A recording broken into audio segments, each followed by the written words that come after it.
आपने बिल्कुल सही कहा मैम, तोड़-फोड़।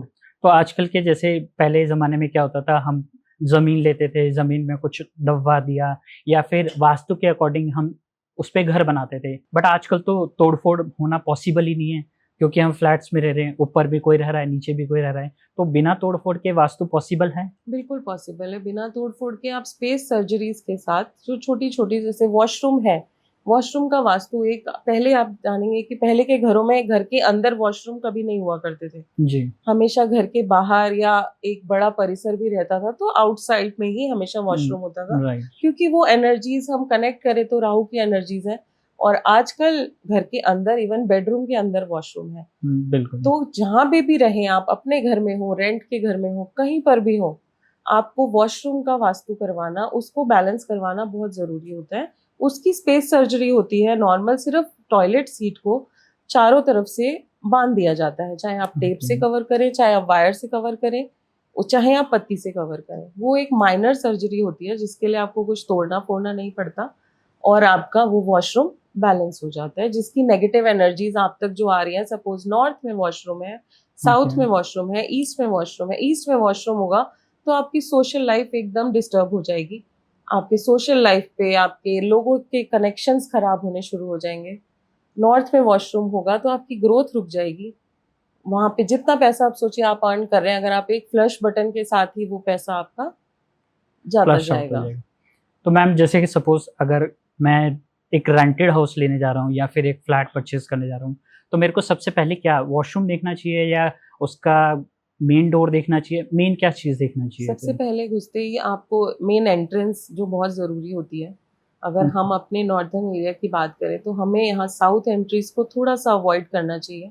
अगर हमें पूरी जानकारी नहीं है कि ये साउथ की एंट्री किस जगह पर आ रही है, तो हमें वो अवॉइड ही कर देनी चाहिए। ओके। है ना? कई बारी हम 45 एनर्जी देवताज़ होते हैं जो वास्तु के लिए काम करते हैं। अब वो 45 एनर्जी देवता में कुछ ऐसे हैं जो हमारे लिए देव हैं, कुछ दानव हैं, इस राइट। तरीके से काम करते हैं। तो वो एंट्री पे कौन-सा देवता का विराजमान है उस टाइम पे वो हमें नहीं पता। और हुँ, जो साउथ के देवता हैं वो साउदर्न दिशा जो पृथ्वी तत्व है तो वो एक पक्की तरह से वहाँ विराजमान रहते हैं। अगर आप उनको बैलेंस करके जाते हैं, उनके एनर्जीज़ को ठीक करके जाते हैं, तब तो आप वहाँ पे अच्छे से एंटर करके रह सकते हैं। अदरवाइज़ आप साउथ की एंट्रीज़ को बिल्कुल अवॉइड करके नॉर्थ और ईस्ट की एंट्री को फ़ॉलो करेंगे। हमें ओके। नॉर्थ से जितनी लाइट मिले उस घर में चेक कीजिए नॉर्थ से प्रॉपर ईस्ट सूर्य की रोशनी आ रही हो और साउथ से बिल्कुल हमें रोशनी नहीं चाहिए। ओके। जिससे हमारी लाइफ की आधी चीज़ें बैलेंस रहती हैं, जो आप जान सकते हैं कि सूर्य की रोशनी का एक अपना तेज है। राइट।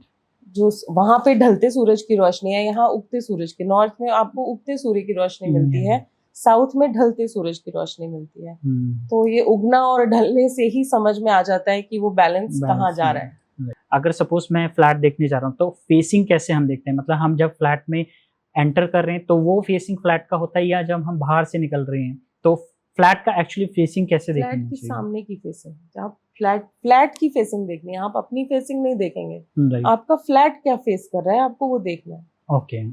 मतलब अगर जब हम फ्लैट के अंदर एंटर कर रहे हैं, तो हमारा फेस अगर वेस्ट में है, तो वो ईस्ट फेसिंग हाँ फ्लैट जी। है। ओके। वो आपकी फेसिंग है ना, वो राइट। आप अंदर जा रहे हैं वो आपकी फेसिंग है, फ्लैट की फेसिंग किधर है? वो फ्लैट की फेसिंग है। तो मैम जैसे कि अभी शहरों में हम रह रहे हैं और गाँव में जो लोग रह रहे हैं, तो गाँवों का और शहरों का वास्तु अलग होता है या सिर्फ़ ये वास्तु ही है एक जो दोनों को मतलब वास्तु हर जगह सेम ही होता है, राइट? बिल्कुल। तो हम ये नहीं कह सकते कि गाँवों का वास्तु अलग है या शहरों का वास्तु अलग है। लेकिन मैम जैसे कि हम फ्लैट में रहते हैं कि हम ये देखते हैं कि हमारा सेम फ्लैट में जो ऊपर वाला है वो बहुत अच्छा अर्न कर रहा है, बहुत अच्छा रह रहा है और हमारे से जो नीचे वाला है वो उसके घर में बहुत ही मतलब बीमारियाँ हैं या बहुत इश्यूज़ हो रहे हैं। लेकिन फ्लोर एक है, सपोज़ फ्लोर अलग-अलग है बट फेसिंग सेम है, तो वो ऐसा मतलब वो वास्तु का इम्पैक्ट होता है या वो अलग कोई चीज़ इम्पैक्ट डालती है चीज़ों का? बिल्कुल, बहुत अच्छा सवाल है ये कि इसमें आपकी एनर्जीज़ जैसे मैंने पहले आपको बताया ओनर की और आपकी एनर्जी। राइट।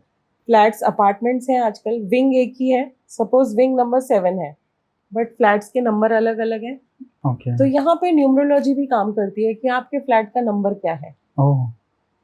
ओके। सपोज़ आपके फ्लैट का नंबर 5 है, 4 है, 107 है, तो वो 6 हो गया। राइट। और उसमें अगर हम A107 हो गया तो A का काउंटिंग भी 1 पे आता है, तो वो 10776 और उसको प्लस कर देंगे A को, तो 1 ओके। नंबर और ऐड हो गया। 7 + 1 8 + 9 हो गया। मतलब हम फ्लोर को भी काउंट कर रहे हैं, अगर बिल्कुल, आपकी 501 है एनर्जी तो आपके फ्लोर से जुड़ती है, और वहाँ हम जब नीचे वाला बहुत खुश है और ऊपर वाले को उसी सेम फेसिंग में, उसी सेम वास्तु में प्रॉब्लम्स आ रही हैं, तो घर की अलाइनमेंट। अगर आप राइट। रेंट पे हैं तो आपके ओनर की भी आपकी एनर्जीज आपके साथ जुड़ी हुई हैं। और उसके बाद आता है आप लोगों की कुंडली क्या कह रही है। तो यहाँ पे कुंडली को भी हम देख यहाँ के पे चलते हम हैं। कुंडली को भी मैच करते हैं। इसको हम एस्ट्रो वास्तु से देखते हैं कि ओके। जहाँ पर एस्ट्रोलॉजी और वास्तु को मिक्स करके देखा जाता है कि आपके वास्तु में आपको अगर प्रॉब्लम आ रही है, अगर सामने साइड वाला भी हैप्पी है, इधर वाला भी है, तो यहाँ पर एनर्जीज आपकी बहुत सारी एनर्जीज मिक्स हो रही हैं। घर ओके। परिवार की, ओनर अगर रेंटेड हाउस है तो ओनर की भी, और हम्म। अगर आपका खुद का हाउस है तो वहाँ नंबर भी इम्पैक्ट डाल रहा है।